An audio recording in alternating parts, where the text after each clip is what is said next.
वो जब दिल्ली में आए थे तो एक आम आदमी के रूप में आए थे, और आज वो किस रूप में है? राजा के रूप में। बीजेपी को कितने मिल सकती है? मैडम 60 प्लस जाएगी बीजेपी। जो भाई भाई का होता है ना, वो भी कहता है 11 साल बेमिसाल बर्थडे में लिखने के लिए, लेकिन हकीकत क्या होता है ये आपको ही पता है। भाजपा अपनी सरकार बना रही है, केंद्र के जितने भी बड़े हमारे नेता हैं उन्होंने पूरा ठाना है इस बार भाजपा को दिल्ली में लाना है। मैडम फ्लाइंग कैंडिडेट और जो स्थानीय कार्यकर्ता है, दोनों चीजों में फर्क है। स्वागत है आप सभी का आवाज नए भारत में। दिल्ली विधानसभा चुनाव की तारीख आ चुकी है 5 फरवरी को, और दिल्ली की जनता अपना भविष्य किसके हाथों में देती है?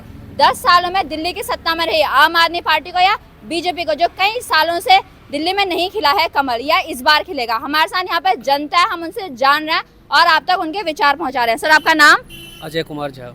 सर, आपको क्या लगता है दिल्ली की जनता अपने भविष्य के लिए किसे चुनेगी? भाजपा। भाजपा। कोई वजह? विकल्प, आपके पास विकल्प क्या है? केजरीवाल जी ने इतने साथ शासन किया, उनका विकल्प आप लोगों ने देखा। उससे पहले कांग्रेस थी, उनका देखा। उसके हिसाब से तो भाजपा के अलावा विकल्प कौन है, आप बताइए। तो आपको नहीं लगता कि जैसे इस सीट से अवध ओझा टक्कर दे सकते हैं? मैडम फ्लाइंग कैंडिडेट और जो स्थानीय कार्यकर्ता है, दोनों चीज़ों में फ़र्क है। कांग्रेस का कुछ दिखता है आपको पटपड़गंज की सीट से? अनिल जी जैसे महारथी जब नहीं जीत पाए तो उनके अलावा तो कोई विकल्प है ही नहीं मैडम। तो वो आपको लगता है कि बीजेपी आएगी यहाँ पे? 110%। जैसे आप केजरीवाल की छवि के बारे में क्या कहेंगे? वो एक आम आदमी के तौर पर आए थे, सबसे मैंने हम भ्रष्टाचार को हटाएंगे। अब वो शीश महल में रहते हैं और उनकी एक वीडियो वायरल हुई थी, इसमें वो एक शाही भोजन करते हैं। क्या एक आम आदमी क्या ये सब खाता है? आप मुझे एक बात बताइए, वो जब दिल्ली में आए थे तो एक आम आदमी के रूप में आए थे, और आज वो किस रूप में है? राजा के रूप में। तो प्रजा का राजा का बनना 10 सालों के अंतर में हो सकता है? ये तो अन्ना हजारे जी का एक अभियान था जिससे वो जुड़े और फेमस हुए। इसके अलावा उनकी खुद की उपलब्धि क्या है, आप बताइए। केजरीवाल जी की खुद की उपलब्धि मुझे बताइए आप। मैं आपके माध्यम से जानना चाहता हूँ कि रवि नेगी जी 3000 वोटों से कौन से स्लिम में हारे हैं? अगर ऐसी बात थी तो इस बार के पार्षद के चुनाव भी उनको हारना था उस आधार पे तो।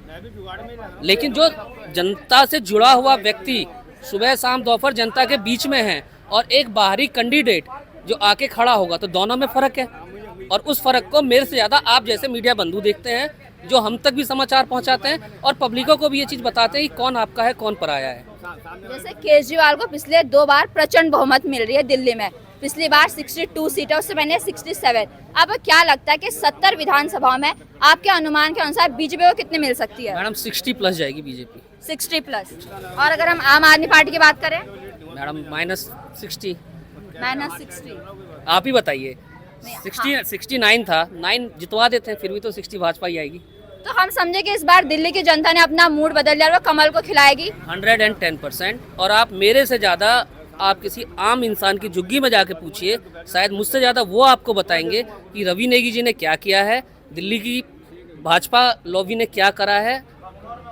इससे बेटर और कुछ जैसे केजरीवाल ने बोर्ड लगाए थे 10 साल बेमिसाल के, आपको लगता है वो 10 साल कहीं किसी महीने में बेमिसाल थे? मैडम, एक घर में जो भाई भाई का होता है ना, वो भी कहता है 11 साल बेमिसाल बर्थडे में लिखने के लिए, लेकिन हकीकत क्या होता है ये आपको ही पता है। मैं लिख दूं कि 10 साल बेमिसाल किसी के साथ, और उसका अपोजिट हो रहा हो, तो वो तो आपको लगता है बीजेपी जीतेगी? 110% मैम। और मैं फिर कहना चाहता हूँ और आभार करना चाहता हूँ आपके चैनल का।